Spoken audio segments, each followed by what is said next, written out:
Shalom, cher élu, membre du peuple béni et mis à part du Dieu Tout-Puissant, selon qu'il est écrit dans le livre de Matthieu.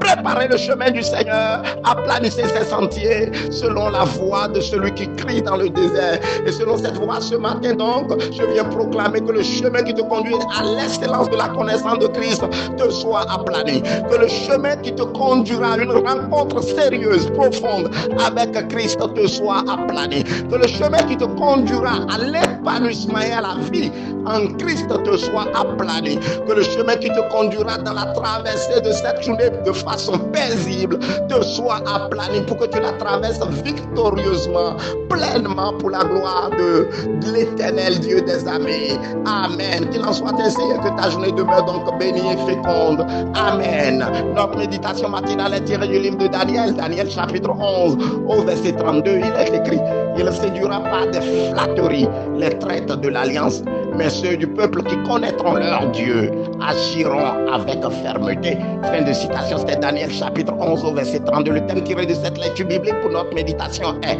mais ceux du peuple qui connaîtront leur Dieu agiront avec fermeté. Alors, quelques réflexions et commentaires.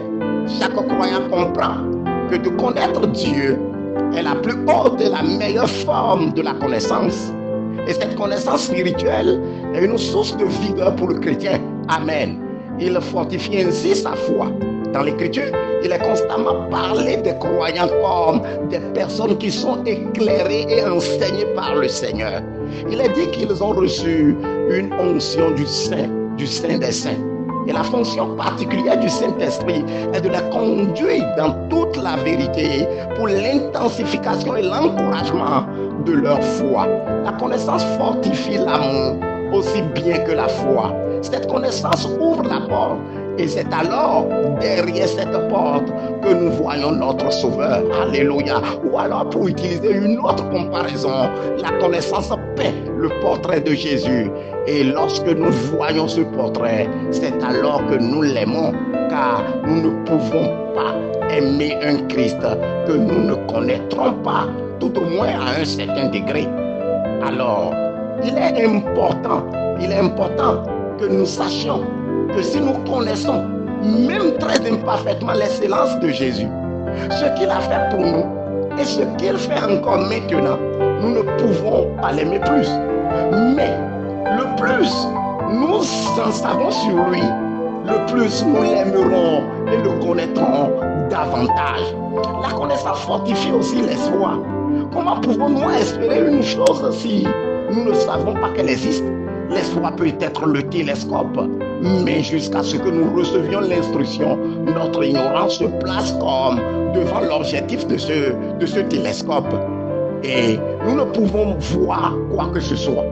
La connaissance supprime donc l'obstacle qui s'interpose. Et lorsque nous regardons à travers le miroir optique, nous discernons alors la gloire qui nous est révélée et nous l'anticipons avec une joyeuse confiance. Alléluia. La connaissance nous fournit aussi des motifs pour la patience. Comment posséderons-nous de la patience tant que nous ne savons rien de la sympathie de Christ? Et comment comprendrions-nous le bien qui nous vient par la correction de notre Père Céleste, que notre Père Céleste nous envoie? Avec l'aide de Dieu, toute grâce d'un chrétien est encouragée, apportée à la perfection par la connaissance sacrée. Comme il est important alors que nous puissions grandir non seulement dans la grâce, mais aussi dans la connaissance de notre Seigneur et Sauveur Jésus-Christ.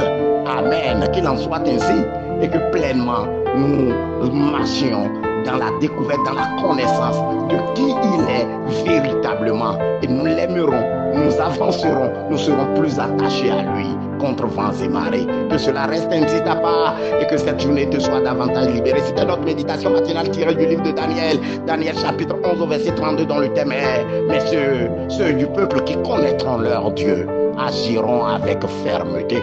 Que cela demeure ta part et que la connaissance devienne le pilier de ta vie en Christ. Amen. Votre humble serviteur pour cette méditation, le berger commun. Amen.